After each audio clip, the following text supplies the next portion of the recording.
Welcome to Captive Audience. Here we are. We're just a tad bit late, but by golly, we are here. Some days that's the way things go. And the news, there's always plenty to talk about. And Kevin, thank you so much for joining me on Wednesday. That Dawn was not able to be here tonight. So happy But to we have hope to get Don back soon. We know that there's like reality and the day job and everything that's going on out there, but I know he's going to be back with us really soon. And we're all thinking about David and praying for him. We want him back, and we want him back as soon as he's able. But in the meantime, we are doing what we should be doing, which is continuing to carry the torch forward for truth and freedom in the deep blue state of Oregon. That we're going to flip red. Just you watch. We got to work at it in order to make it happen. That's for sure. So, yes, yes. And I would like to say, since you mentioned David, prayers.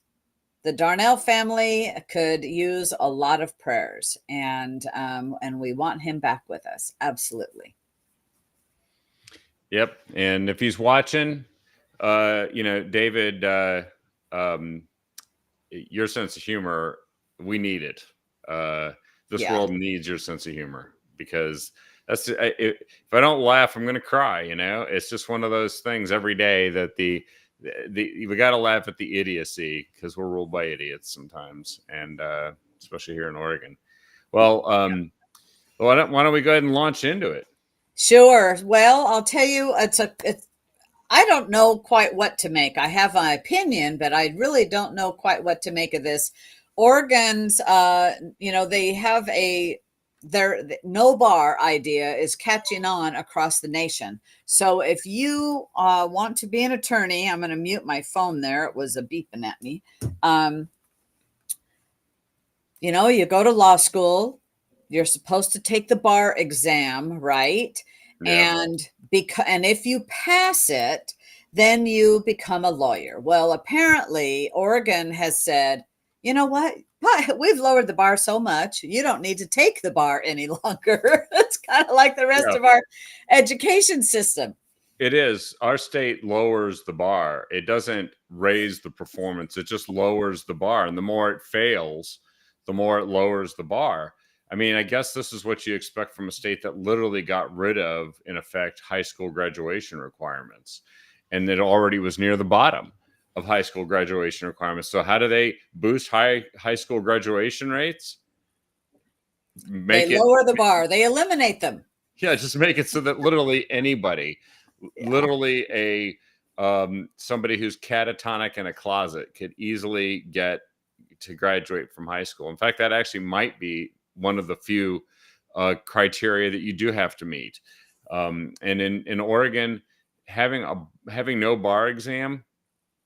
Look, I get what having work experience means, but there is a standard that they're trying to maintain.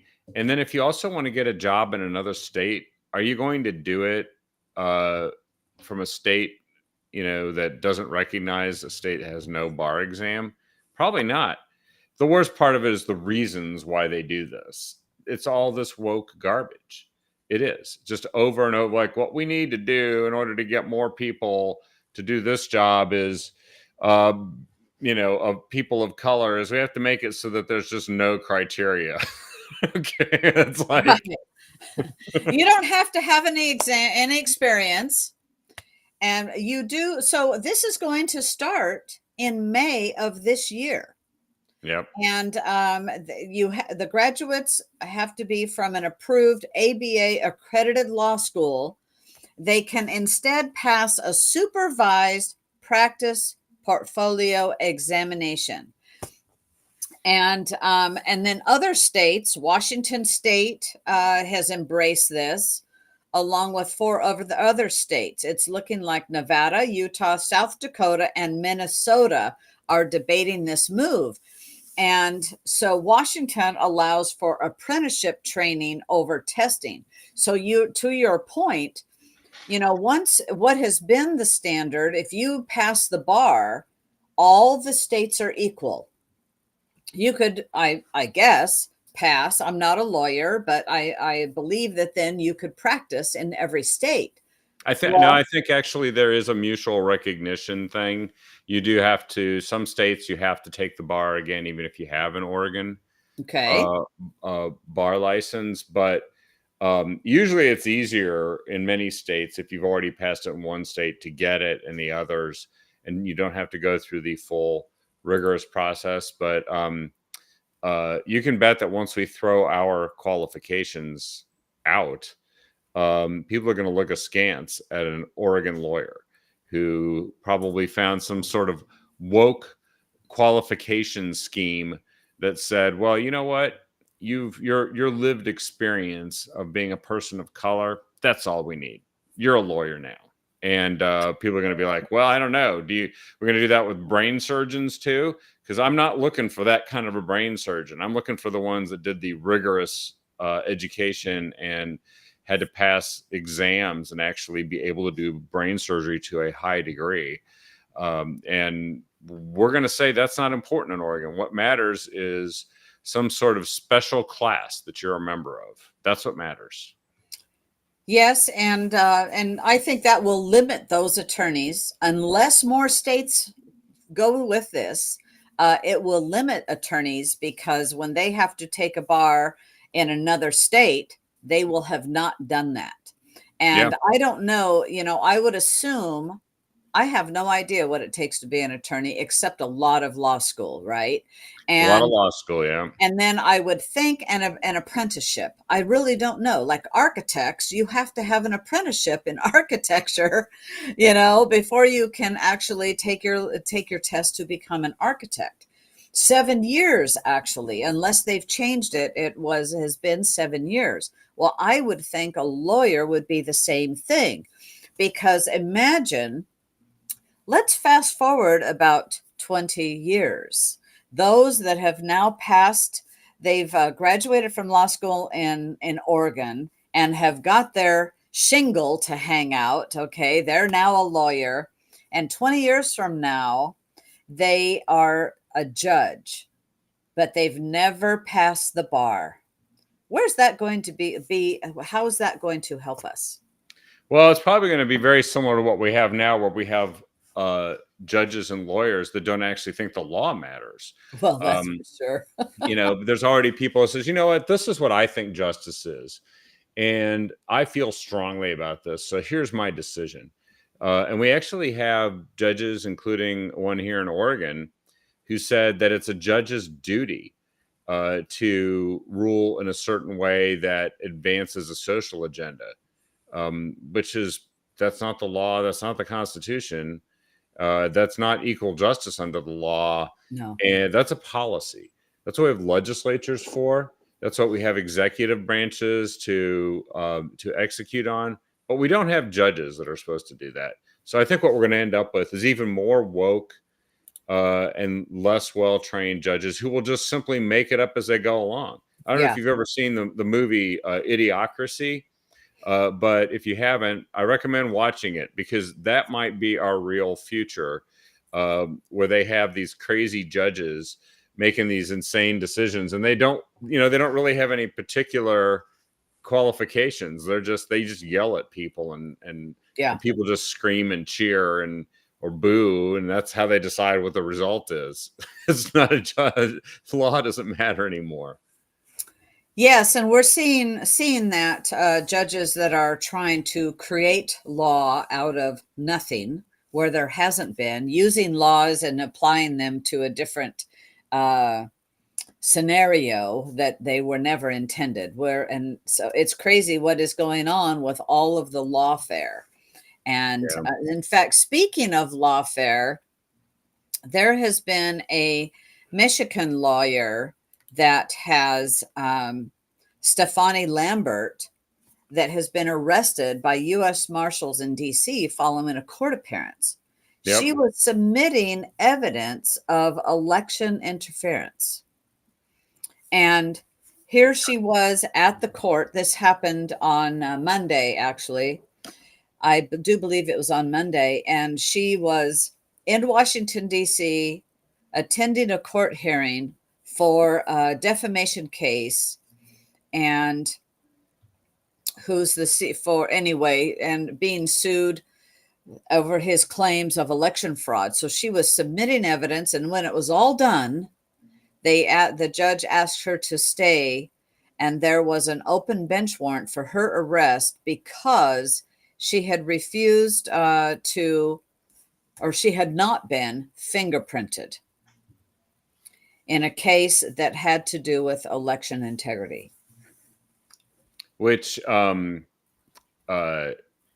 don't know that, she refuses to get fingerprinted, and but they said she was arrested on an open bench warrant for failing to appear at a show cause hearing because she refused to get fingerprinted. I don't really know what that is. All I know is that this is starting to get it kind of ugly. Like they're actually going after anybody who dares stand up to them, even if it's their job to do that. Yeah. Yes, we're seeing that happening, and that's frankly it's a very dangerous time in our country that is happening. Because she has a lawsuit regarding Dominion, and so Dominion's legal team had suggested that Lambert's action might constitute a criminal offense because she was giving testimony, evidence, acting as a lawyer. That's what lawyers do. Their clients give them evidence, and she's submitting the evidence. And, truthfully, they're going after her because of that. And This is the deep pockets of the left and the leftists in our country, and who are authoritarians. They're authoritarians is what they are. You're correct there. And frankly, 2020 is still not settled. It truly isn't. And yet all of us should want free and fair elections. You don't need to go arrest an attorney for this, on fingerprinting. They're going to make an example out of her. Well, but if they're doing it to President Trump, which they are, I guess maybe it is worth mentioning right now that there's a whole drama going on where this judge in New York issued this insane fine of $454 million for a bond that under New York law, technically, unless he pays this bond in full, two things happen. They can put a lien against all of his properties, basically take away all of his property. And the second thing they can do is they can deny him his right to appeal. And this is really scary because his appeal is to appeal the basis, a violation of the Eighth Amendment, which is cruel and unusual punishment, which is that which includes excessive fines. There's a Supreme Court judgment in a state case in Indiana where they threw out a much less severe situation than this one of an excessive fine. And but nevertheless, they're trying to force him to submit this bond. And the problem is there's no financial entity that is allowed to do more than $100 million bond that's authorized within the U.S. banking system. So there's like no place that you can actually do this. So they're demanding he do something that's not possible in order to appeal a verdict that quite likely violates the Eighth Amendment of the U.S. Constitution and will be thrown out. But if you have to go and say liquidate Trump Tower, that's permanent damage to you financially. You can't just unliquidate it afterwards. So this is what's happening to the President of the United States and the presumptive Republican nominee. This is what our justice system looks like right now. We have idiots in the justice system already inflicting this on people. I can only imagine what it looks like. That passed the bar. But, actually, they are just weaponizing a justice system against a president. And think how stupid it is that in order to appeal an excessive fine, you have to pay an excessive fine in order to appeal it. That makes no sense at all. That's like saying, well, you know what? We're going to go ahead and take your house away, but in order to appeal it, you have to give us all the same amount of money that your house is worth. Yeah. And if you Yeah, can't do this it, really take your is house. the repercussions of this is totally uncharted territory in law. And the judge absolutely put it like this high, so that now you've just showed me something. I had no idea that they cannot do a bond of over $100 million. That's But the I limit. had heard that the bar is so high that he would not be able to appeal it. And how do you by Well, not appealing it, then they just confiscate his property if you cannot appeal this decision. so there's the state court appeal to the state appeals court, because this is, and then and there's a debate going on there about whether or not they'll exact this fee. But then there's also the federal court case. In federal court, it's very likely that this is going to be thrown out entirely. Oh yeah. But the judge put this insane $454 million bond against Trump. And he could have made it $1 billion. He could have made it $2 billion. There's no limit to what he could have just dreamt up and decided, because there was no basis for this. That's a fact. There was no victim and no crime. Well, that, and also there was no mathematical calculation that he used to get to this figure. True. That he said was the appropriate amount of a fine. But he did know that it would be that even a wealthy person, unless a wealthy person has $454 million in cash that is not being used for the business that they're running, right? Which it is. Well, sure, just pocket change, right? Then you couldn't do it, which means he knew that he was creating a conundrum, an impossible situation. And this is because they just want to inflict as much damage on him as possible, as quickly as possible, and know that they'll probably get away with it, at least for now. Now, Jonathan Turley has been on this one. He's the Fox News commentator who also pointed out, apparently, that speaking of the justice system, Judge Ketanji Brown Jackson has made some very chilling comments about the First Amendment. Now, Jonathan Turley is a Democrat, and he's a professor. But he said that this person, this Biden appointee, actually has made comments that make it sound like that she's more concerned that the First Amendment will hamstring the government in doing what it needs to do. And you know what the Constitution says the First Amendment's supposed to do? It's supposed to hamstring the damn government. That's what it's supposed to do. That's what it's supposed to do. We've got a person on the Supreme Court who doesn't get that. She's got to go. That's it.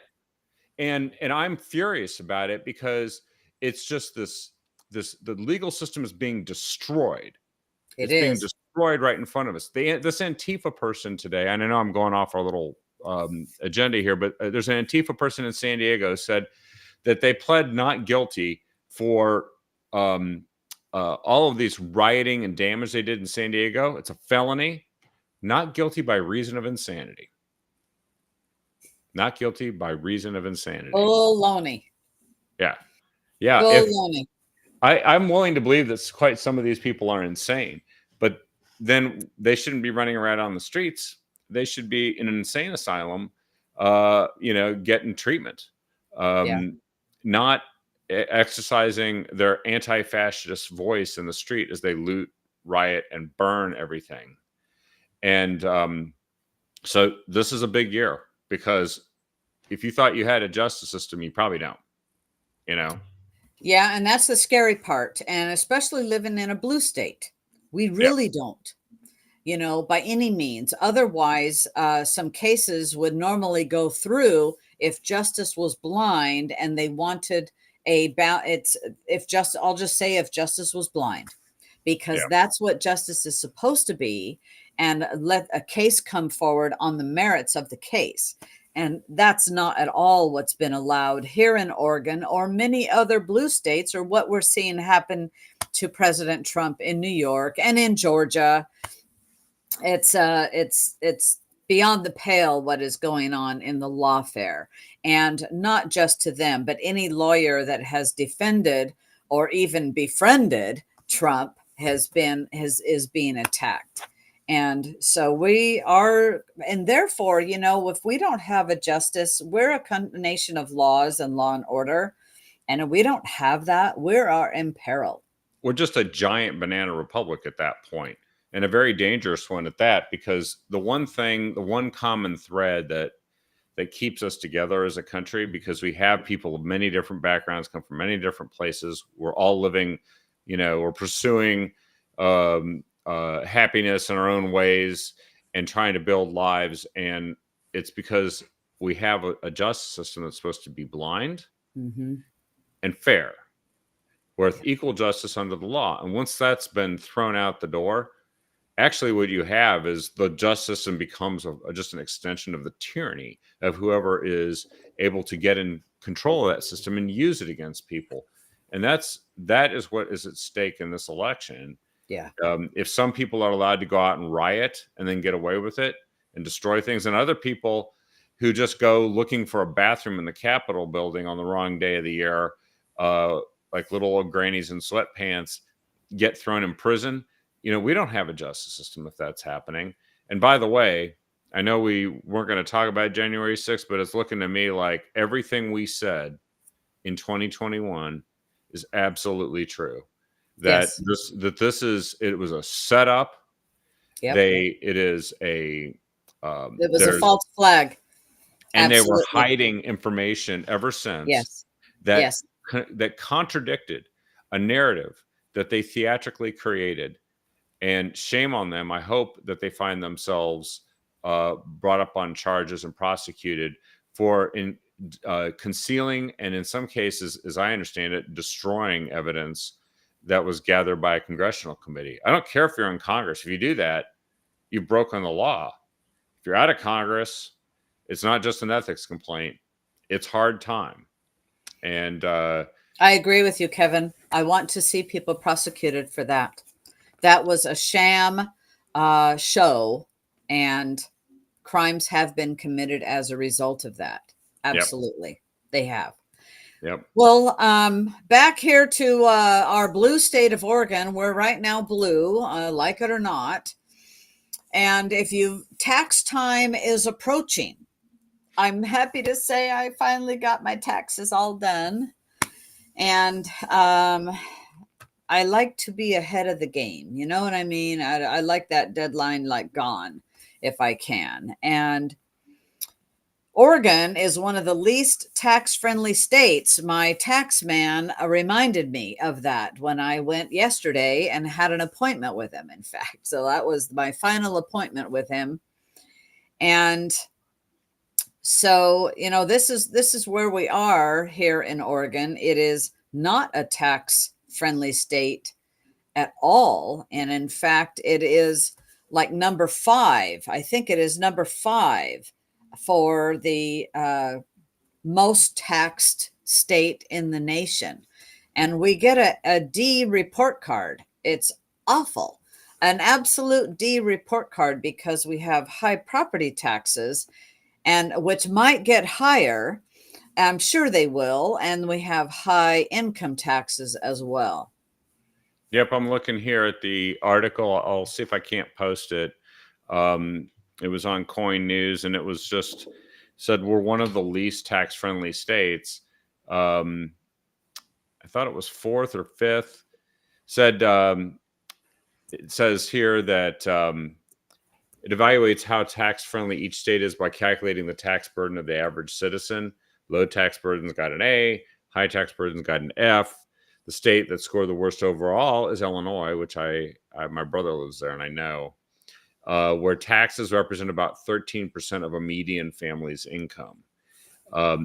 Unsurprisingly, states with no state income taxes all end up scoring pretty highly. The 8 states were Alaska, Florida, Nevada, South Dakota, Tennessee, Texas, Washington, and Wyoming. Now, in some of those states, they had high sales tax rates or property tax rates to make up for the low income tax revenue.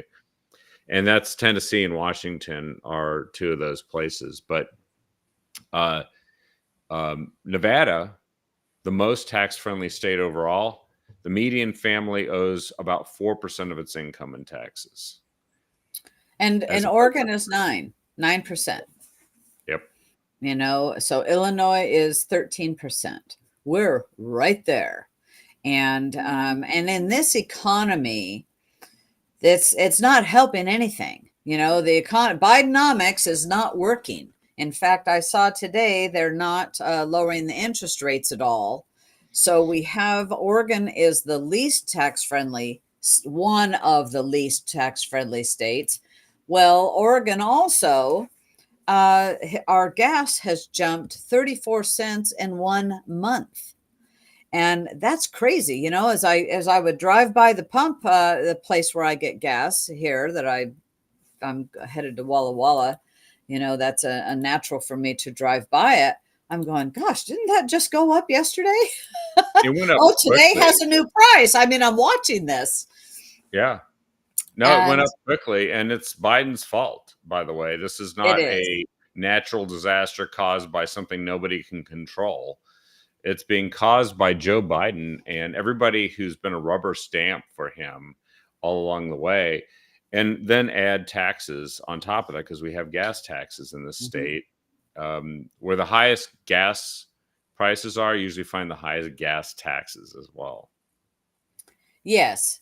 So we're number 5, the nation's 5th most expensive gas. But something that I didn't know as I was reading this article that I just posted in Oregon Watchdog, Taxpayer Association of Oregon, was that Oregon ranks high in price because we not only have high state gas taxes, but we have a hidden tax called the Clean Fuel Program that effectively taxes fuel businesses, those that are delivering it to you, by forcing them to pay for credits, and sends the proceeds to energy companies that environmentalists have selected. So you're paying for our own demise. Yeah. Truthfully. You're funding your own unaffordability. Absolutely. Yeah. It's a tax scheme you can't see, but you pay it at the pump. And when I went, wow. So when I read that earlier, I thought, that's exactly it. We're paying for our own demise. By the way, we are also experiencing in this state increased unemployment for the first time since 2021. And so, in other words, we lost jobs for the first time since 2021, which, look, everybody's trying to tell us that the economy is great, nothing to see here, move on, vote for Joe Biden. I don't think it's working. I don't think it's working at all. Not at all. And, people are losing their jobs at a time when people should be getting jobs. We're coming out of winter and there's more restaurants hiring. How many places, speaking of which, I'll tell you, getting the jobs, I've just posted a story here that is the major retailers closing stores in 2024. Some of that closure is because of people not willing to work. So you heard about, I'm sure, the Dollar Tree and Family Dollar Store. They announced they're shuttering 600 stores across the nation in the first half of 2024. 600 stores in 6 months, basically, in the first half of this year. And an additional 370 stores will close once their lease expires. And the company said in its fourth quarter earnings report, Foot Locker is closing more than 400 low-performing stores in shopping malls through 2026. And I'm sure that's as leases expire and whatnot. Macy's, there's no Macy's. There used to be a Macy's 10 miles from me, but it's no longer. And in fact, one of the Macy's closures is their flagship store in San Francisco's Union Square. Can you guess why? Yeah. Well, and let's not forget, if you do have money, which some people are finding due to inflation, they don't have enough money to go spend on this stuff anymore. And you go to a store that has employees that can actually allow the store to function, Hmm. Then you have the great privilege of going to a store that either might be have people walking out with uh, Oh yeah. thousands of dollars of merchandise for Hmm. free, while you walk in to buy it, they're walking out and no one's doing anything about it. So retail theft is another driver of these closures. And then let's face it, you also have to step over people that are pooping and peeing in front of the place, Oh yeah. doing smoking fentanyl and doing meth and sitting in tents in the parking lot or in wrecked cars. Um, and that's, yeah, it's not a good retail environment. No, it is not a good retail environment, and also because of, people are not wanting to work, and then you have to lock up all your goods, all of the thieving happening, and especially in the blue states. I would like to see a map of the stores closing, blue states versus red states. That would be fascinating to see, quite frankly, because it is astonishing to walk in a store and see all the goods down, behind plexiglass, all locked up, have little locks on the things. You have to get help in order to get whatever it is you want. And The I'm shells, going to the quickly shells tell are just symbolic. I'm going to tell a quick story how economically things are so bad. My husband was letting me know that he had gone to the store and he was in the veggie section and he noticed a woman pick up a head of cabbage and went and weighed it, and that cabbage was going to be $5. She put the cabbage back. Hmm. And, when you Expensive cannot cabbage. afford a $5 cabbage, there's things are wrong, and everything has gone up in price. Everything has, and people, more and more people, need the help of the food, our food pantries in all of our communities. I'm seeing that list being posted actually in our local newspaper. The Yeah. food pantries of when they are, what day of the week, and in the different surrounding communities. And more people are needing that. Yeah, Joanne Craft Stores closing many in California. When things are not as good as Biden would have you think, that's for sure. Well, and I think it's so we're going to start hearing because Biden was blaming shrinkflation.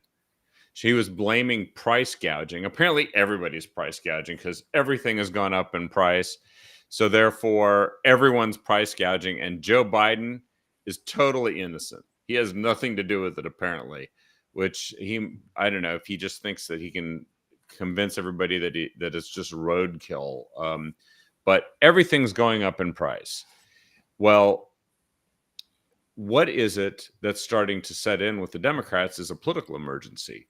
So a bunch of progressive leaders, I just saw this yesterday, a bunch of progressive blue state Democrats sent a letter to Chairman Powell of the Federal Reserve urging him to cut interest rates to boost housing and housing affordability. Because they just think that the Federal Reserve is just there to go and give the Democrats whatever they want. That they aren't actually managing interest rates to make sure that we have a low inflation environment with a strong dollar and high and stable stable employment. No, they think that this is just a little button you push that helps you get reelected. So they're literally just saying that what they want is they want a woke Fed. They want a woke Fed that just does whatever is necessary to get Democrats reelected. And I found this really interesting. The only Democrat from Oregon that I saw signed on to it was Val Hoyle. Shocker there. Part of No the surprise. She's part of the Progressive Caucus, and the Progressive Caucus thinks that this is what and she's in there with Bernie Sanders and Elizabeth Warren and a whole series of morons that don't understand the first thing about how an economy works, which is why they're screwing it up. Yes. And then the other thing that's setting in, and I believe this is a very healthy trend, is that people are starting to realize, like Biden's starting to realize his reelection's in trouble, and Democrat Party organizations are everybody's starting to realize that that he could actually lose.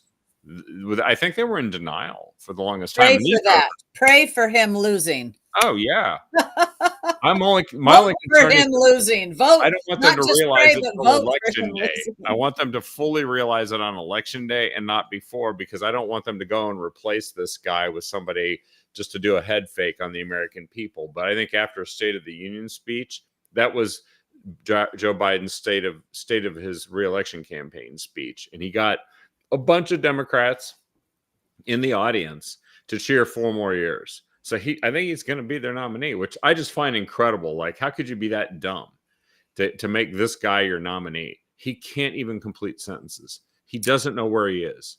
He makes constant gaffes, and he doesn't fix anything. He takes everything and he makes it worse. And the only way he can make it even worse than what he does himself is when he puts Kamala Harris in charge of it.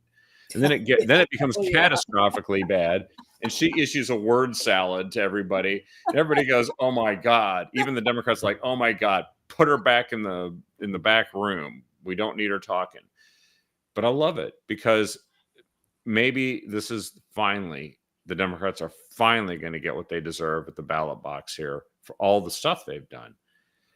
You know, maybe we can save this justice system in the end by just finally dispatching these people from it. Now, so in Oregon, we do have an interesting development, don't we? Because there's a PAC that's been formed, the state Republican House caucus, which, they've been in the super minority. They just climbed barely out of that in the last election, which means that it used to be you could just pass tax increases right over the top of Republicans without needing their vote. But so we've been able to at least prevent some tax increases. But now they've got a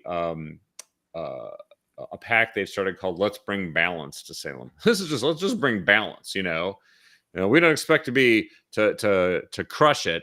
We just expect to bring balance back. And the first person who stepped up and poured money into this PAC to help Republicans get reelected, while there's still not campaign finance limits that the Democrats are eager to put in there, is Phil Knight from Nike. He put in $2 million. Yes, in fact, since 2022, he's given $6 million to this PAC. And and that's good. I'm happy he's helping the Republicans, and we need to put that money to good use. Like helping Lori Chavez DeRemer get reelected, and like getting Monique DeSpain in there, who Cliff Bentz just endorsed and is backing her. And thank goodness, right? Yeah, this is very good news. It means we're starting to get our ducks lined up in a row, where we're going to actually perhaps show what Republicans can really do by joining forces and fighting really hard to prevail here this fall, having strong candidates against pretty arguably a very, very weak candidate. In the case of in the 4th district, we know that Val Hoyle's under federal investigation. Usually not good for your campaign. So she's in trouble. And Cliff Bentz has come out, as you said, and endorsed Monique DeSpain. And by the way, Monique made a little appearance at something that we should tell people about in Harrisburg, which is just north of Junction City there along I-5. There is a project to go put, it's a South Korean company that's going to put a whole bunch of solar energy panels. 1,600 acres of protected farmland and wetlands are now going to be covered by solar panels. And I would like to know how you put solar panels on wetlands. Yeah, I know, because they don't stay I wet. want to know how you do that. That's right. And it's going to, if approved, Muddy Creek Park would go up on Gap Road near Harrisburg. And a group of folks that included, I think, Jeff Krupp with the Taxpayer Coalition and all of his efforts in the Oregon Capitol Lobby, former state legislator, organized a Friends of Gap Road protest. And during this protest, a bunch of folks showed up to make their voices heard, and they told the story. They explained to the media what was going on, and expressed their concern about how this, it's going to produce chemicals in the land. It's going to damage the wetlands, and frankly, people don't want them there, but they're forced down our throats by people. And it just so happens when Monique Despain shows up, the media finds her and puts her on there, and she's like, these people want to be heard. So it's actually a pretty good report. I'll just post the link to it. But all right, people are out there fighting. We have candidates that are really stepping forward and showing that this isn't just some elite activity where you just raise a bunch of money and you run TV ads and you win. They're out there with the grassroots fighting the good fight and showing that actually there is hope. We actually can turn this around. And you know what I love juxtaposition to this? Did you hear about Ron Wyden?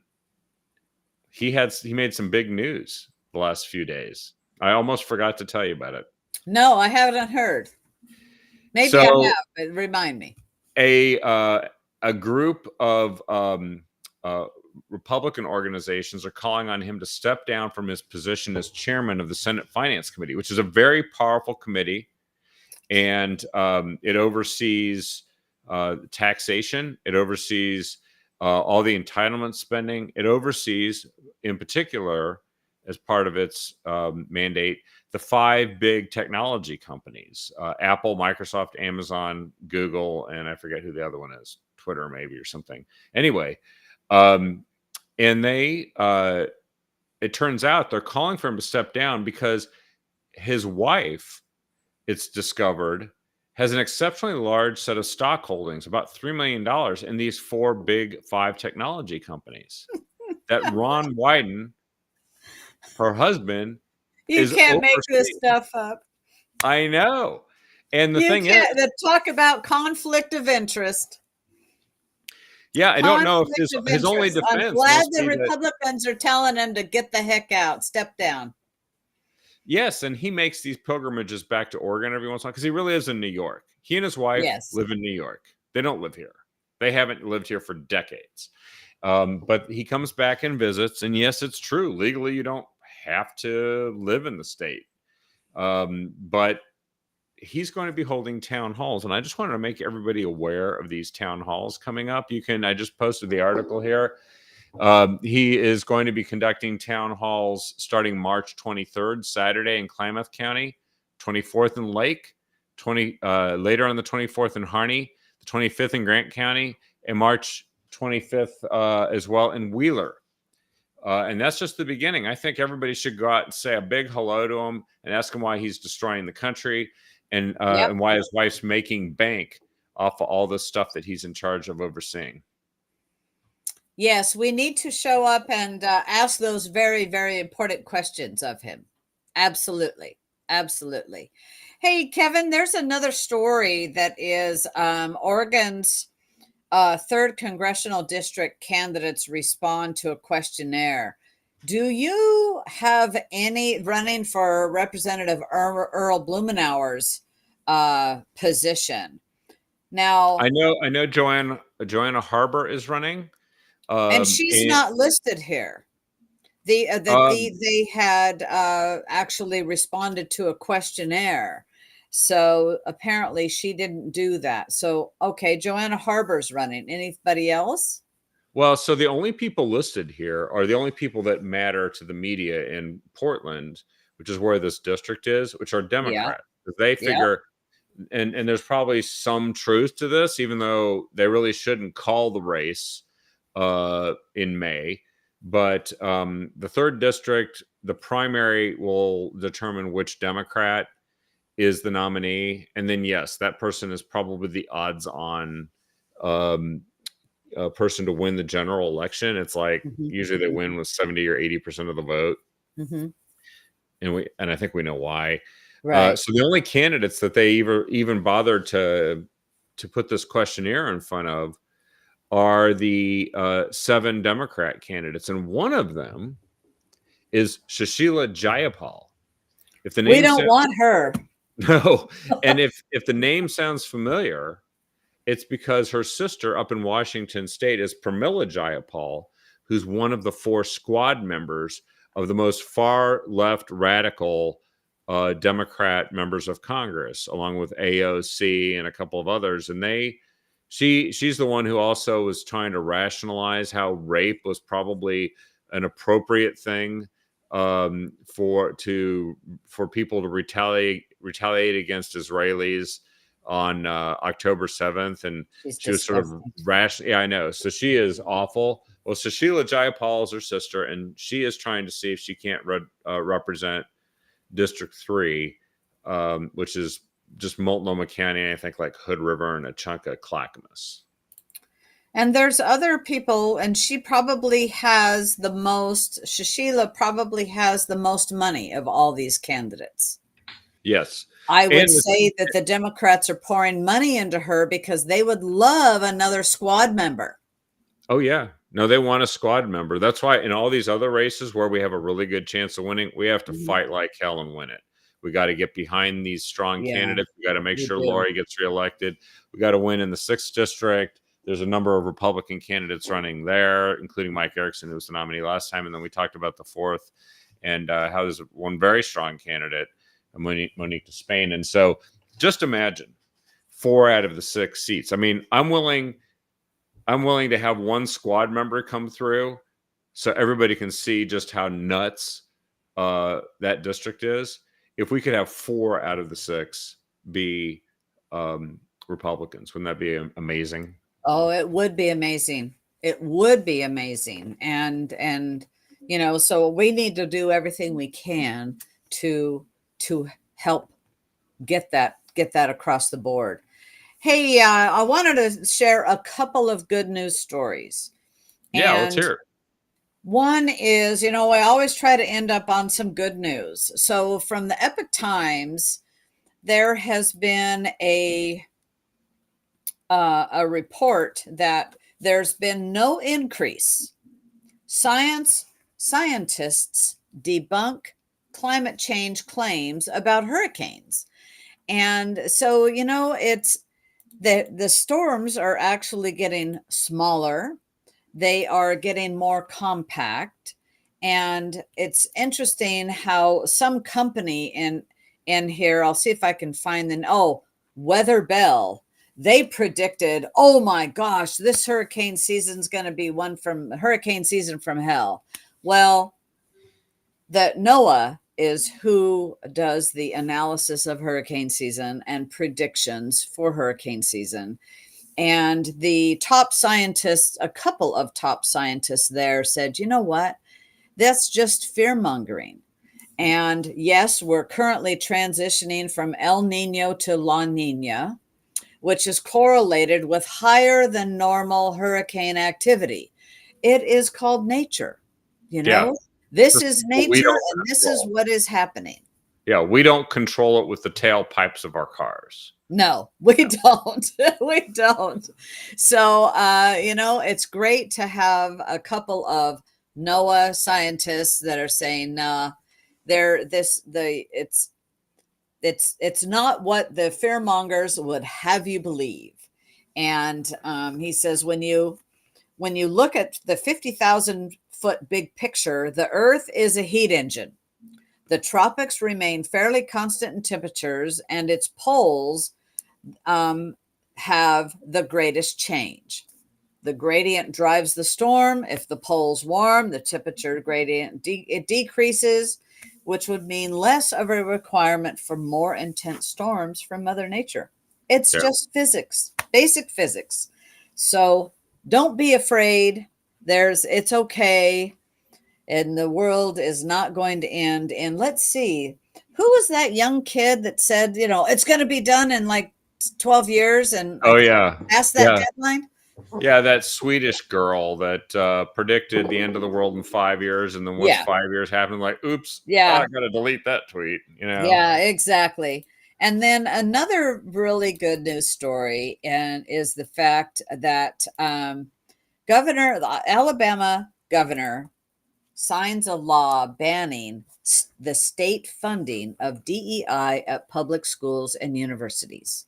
That is really good. This is very good news. And so when you have strong governors, Republican, conservative governors in states that are willing to take the heat, because believe me, they'll take the heat for this, and push back against DEI and ESG and all of that, and the whole transgender bunch, it's a win for America. Yep. It truly is. And so kudos to the Alabama governor for taking that on. Yes. And, I think a lot of people could easily agree with the idea that if you want to go to woke university, you can pay for it. I don't want to pay for it. I should not be forced to pay for you to stick garbage in your head. If you want to spend $70,000 to get woke, you do it. But I don't want to pay for it, and I don't want to bail out your student loans because you decided to go and get one of those DEI majors, like some, African women's studies or something like that, which is totally worthless in the real world. It doesn't get you a job. It doesn't get you a lucrative salary. It doesn't even help you pay off the big student loans. I don't want to pay for it. I want someone else to do it, and I don't want us subsidizing those universities. So kudos to Alabama. Yes, and I'll share a little tidbit. I was talking with I heard a story about a young child that is finishing up middle school, heading into high school next year. And at the school, they are talking about climate things, right? And green everything, green energy and climate. And so the parent said, the child said, well, okay, I'm going off to the to hear the propaganda at school now. So, just realize we do have kids that are seeing it for what it is and are not swallowing the story and taking the bait. Yeah. And they're doing their own research. In fact, this parent said, you know what? They started spouting off these figures about carbon and all, going, I don't know where they get this information. So that means the kids are paying attention and doing some homework to push back against the propaganda. Yeah. When fresh minds think for themselves and they try to make sense out of the nonsense that's being put in front of them, maybe it's going to backfire here. That's really the key. I don't tell kids you have to think like a Democrat or a Republican. I don't tell them what point of view they have to take. I just say, think for yourself. Be curious, gather information, compare sets of facts and arguments, and reach a conclusion that you feel is an independent conclusion on your own. And you know what? You're going to probably I know they're going to come to a conservative result, because you can't just modify this stuff because you have a set of feelings about it. It's facts, it's logic. Yeah. And that's how the world operates. So good to bring that good news forward. I really appreciate you doing that. You bet. It's not all doom and gloom. There is good news out there. So, hey, everybody, share the message. And thanks for watching. On Friday, I will be interviewing Todd Nash, who is running for Senate District 29. And that'll be the third interview of that 4-part series. I hope you enjoyed the show last Friday that we had pre-recorded with Raymond Akers, who was running for House District 57. I think it's 57. Yep. And so share the message, and we'll see you Friday. Have a good night.